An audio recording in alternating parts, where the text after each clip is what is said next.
Hello, everyone, and welcome into the fantasy football universe. I am Aaron St. Denis. You can find me on Twitter at FFMadScientist. I am joined by Jeremy Shulman at FF_Rebel.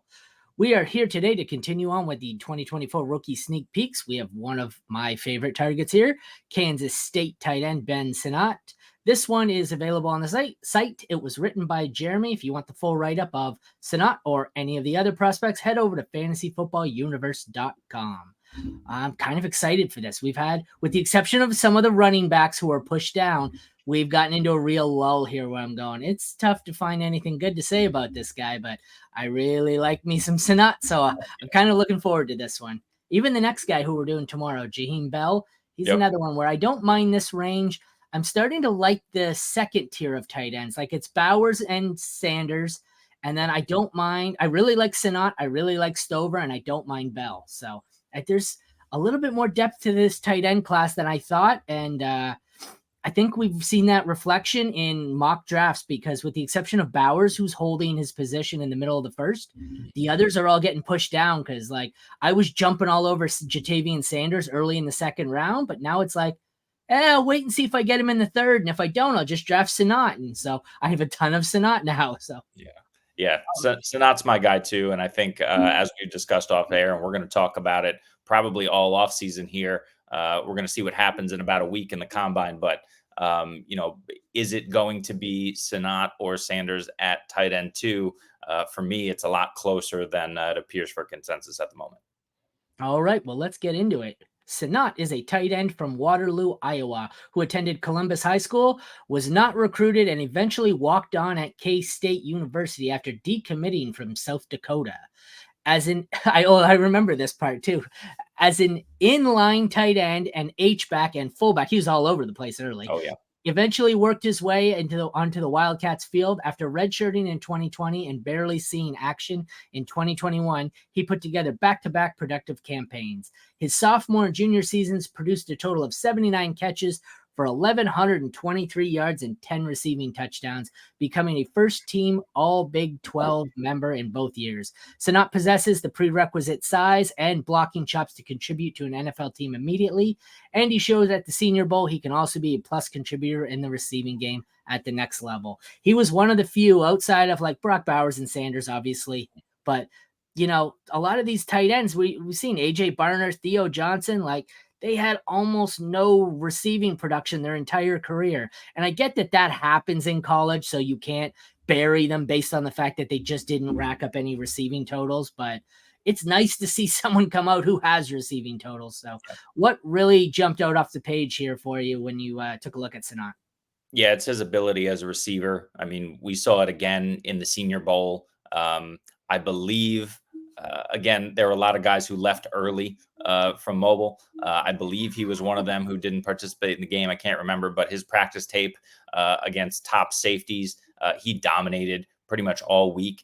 And not only what I was, because I went back to watch that, not only did he dominate running routes, catching the ball, finding the end zone, he dominated some of the guys at the Senior Bowl as a blocker when they were rushing as an inline guy. So that was what really surprised me the most. He's the complete package there. And I'm assuming that he's done with that H-back fullback role, and he's just coming into the NFL and going to be a straight up tight end, and you can use him wherever you want.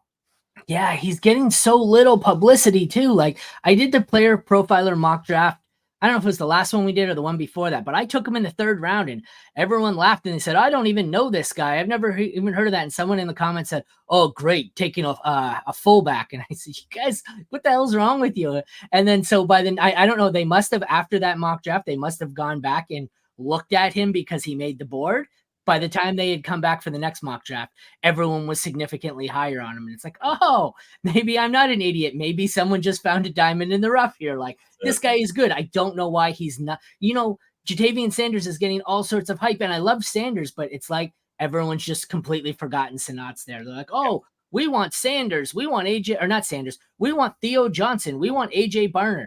Ben Sinnott has 5 times the potential of both of them combined. So I couldn't believe it.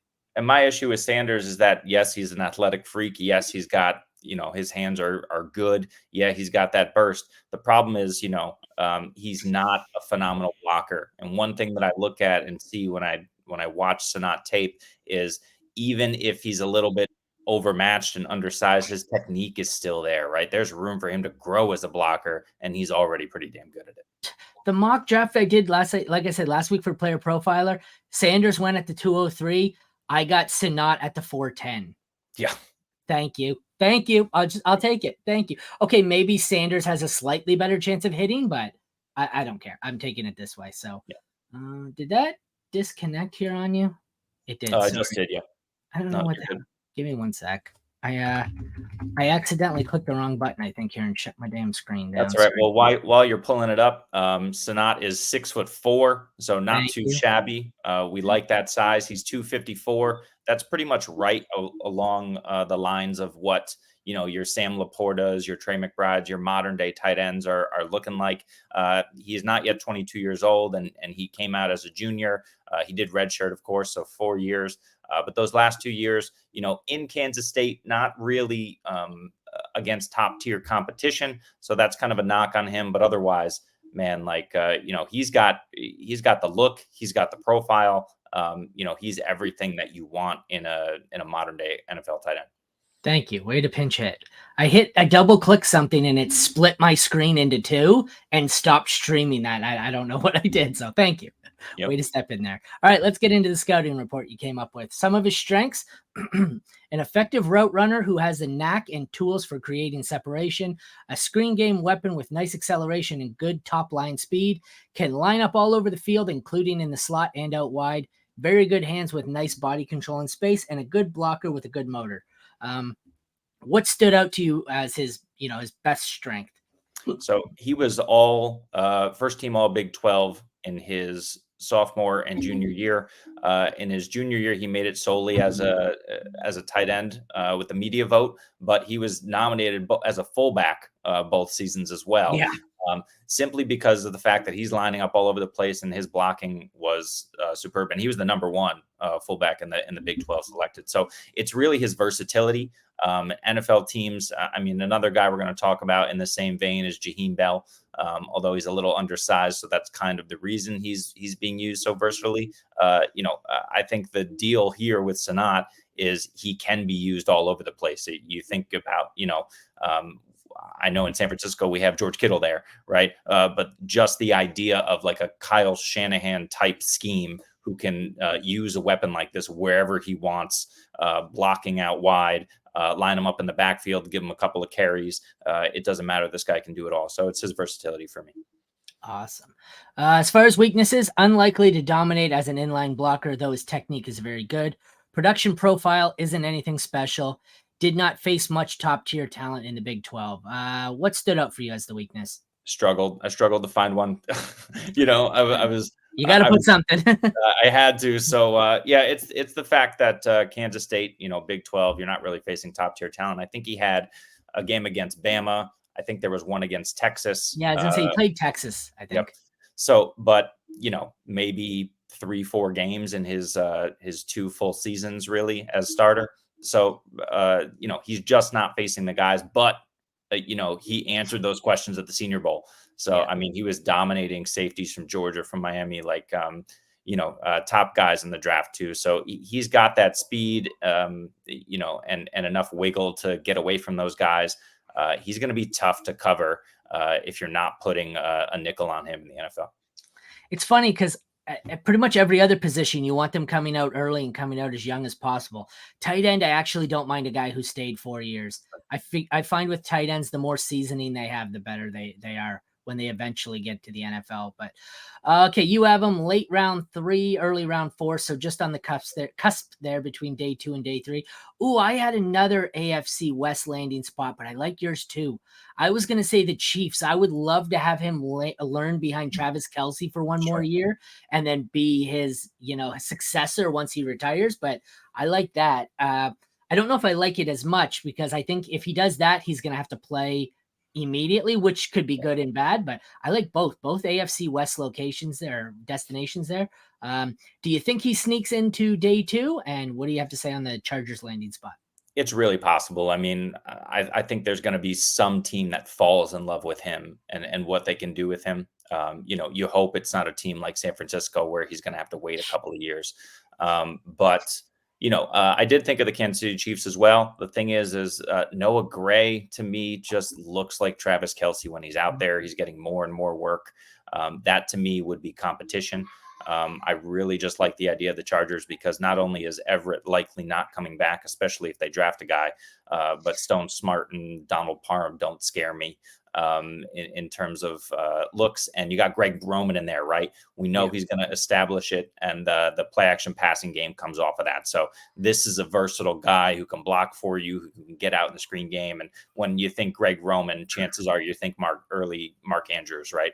And that's kind of what we'd love to see in terms of usage from this guy. Look, he's not Mark Andrews, but if you can get anywhere near Mark Andrews usage, that's what we're looking for in fantasy. Sam Laporta may not be the most toolsy tight end in the NFL, but he certainly was the number one fantasy tight end last season. I also considered Dallas just because Dak loves the tight end. I know they have Hendershot, Schoonmaker, Ferguson, but I like Ferguson. I think he's just kind of a guy. I think he's Dalton Schultz. He's a guy who's benefiting from being hyper targeted by Dak. Schoonmaker, Hendershot, I don't think they're anything special. I love the landing spot if he were guaranteed to be the starter. I don't love him having to beat out 3 other young tight ends. So I like the AFC West, though. I like that there. I'm trying to think. I'm trying to think of the other 2 teams there. Denver could also use a tight end, but the quarterback situation scares me. And I like Michael Mayer in Vegas, so I don't really want him there. But Chargers and Chiefs seem to be a great spot for me. Yeah. And just in Dallas, I agree. Ferguson's kind of just a guy and the thing you love there is Dak loves to target the tight end. We know that's true about Herbert as well, right? So absolutely. You want a guy where you're who's there? Who's the name? I'm drawing a blank there. The coordinator. In where? The Chargers. Oh, Kellen Moore? It's Greg Roman now. Oh, is it? Okay. Where'd Kellen Moore go? Philly. Oh, he was just there, right? Okay, yeah. Kellen Moore was just there and was gone. He's gone. Okay, that's what I was going to say. Because Kellen Moore hyper targeted it in Dallas, but no, Kellen Moore's gone now. You're right. It's Greg Roman. Okay. All right. Well, that is a wrap on the 2024 rookie sneak peek of Kansas State tight end Ben Sinnott.